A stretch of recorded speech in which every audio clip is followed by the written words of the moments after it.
दिल्ली के कस्तूरबा नगर इलाके में खातून के साथ मुबैना जिनसी हरासानी और मारपीट का मामला रोशनी में आया है। ज्यादती का शिकार खातून के बाल काट कर और चेहरे पर स्याही पोतकर उसे मोहल्ले में घुमाया भी गया। इस मामले की शिकायत मिलने पर पुलिस हरकत में आई। खातून की तिब्बी जांच कराई गई। मुलजमीन को गिरफ्तार किया गया है, जिनकी तादाद 4 है। बकिया की तलाश जारी है। दिल्ली खवातीन कमीशन की चेयरपर्सन ने इस मामले की मजम्मत की और पुलिस से इस मामले में सख्त कार्रवाई का मुतालबा किया है।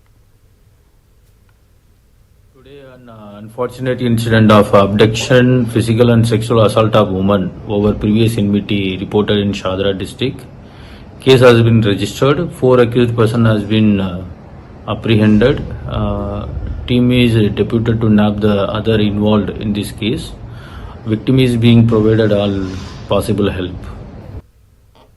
दिल्ली खवातीन कमीशन की चेयरपर्सन स्वाति मालीवाल ने कस्तूरबा नगर इलाके में खवातीन के साथ मुबैना जिनसी हरासानी और मारपीट के मामले का सख्त नोट लिया है। इन्होंने कहा कि इस मामले में दिल्ली पुलिस को नोटिस जारी किया गया है और इस घिनौनी हरकत में मुलव्विस अफराद के खिलाफ सख्त कार्रवाई की जाएगी।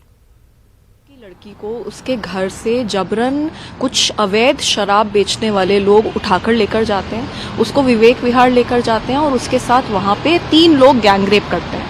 उस वक्त वहाँ पे बहुत सारी और महिलाएं भी खड़ी होती हैं जो इन आदमियों को और उकसाती हैं कि और बुरी तरीके से गैंगरेप करो। लड़की को बहुत बुरी तरीके से मारा पीटा जाता है, फिर उसको गंजा किया जाता है, उसके चेहरे पे कालिक पोती जाती है और पूरे इलाके में जूतों की चप्पल के साथ उसको घुमाया जाता है। तो मैंने दिल्ली पुलिस को नोटिस इशू करा है। मैं चाहती हूँ कि जो भी आदमी और औरत इस केस में इन्वॉल्व है उन सबको अरेस्ट करना चाहिए और साथ में ही लड़की को एक सुरक्षित जगह पे रखकर प्रॉपर प्रोटेक्शन देने की जरूरत है।